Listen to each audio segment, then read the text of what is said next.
நேற்று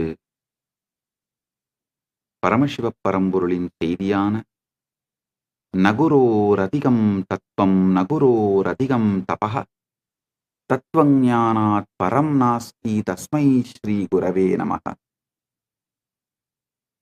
நகுரோரதிகம் தத்துவம் நகுரோரதிகம் தபஹ தத்துவஞானாத் பரம் நாஸ்தி தஸ்மை ஸ்ரீ குரவே நமஹ.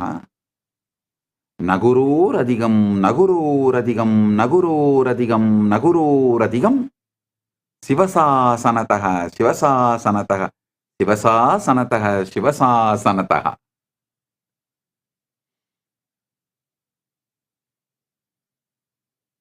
இந்த ஸ்லோகத்தை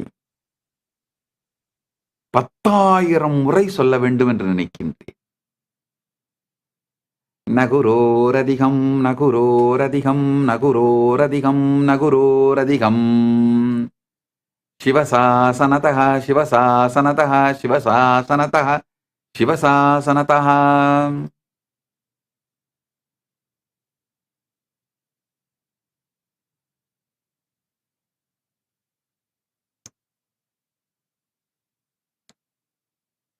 ஞானமூலம் குரோர்மூர்த்தி பூஜாமூலம் குரோர்பதம் மந்திரமூலம் குரோர் வாக்கியம் மோக்ஷமூலம் குரோர் கிருபா.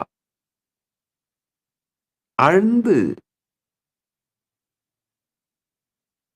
இந்த சத்தியத்தை புரிந்து கொள்ளுங்கள். தியானம் அப்படிங்கிறதுக்கான இலக்கணமே, டெஃபனேஷனே குருவோட மூர்த்தி தான்,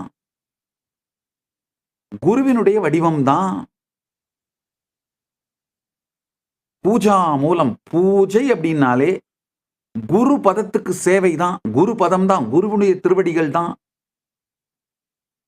மந்திர மூலம் குருர் வாக்கியம், மந்திரம் அப்படின்னா வேற ஒன்றும் இல்லை, குரு கொடுக்கிற வார்த்தைகள் தான். மோக்ஷ மூலம் குருர் கிருபா, மோக்ஷம் அப்படின்னா வேற ஒன்றும் இல்லைங்க, குரு கிருபைங்க, அவ்வளவுதாங்க மோக்ஷம்.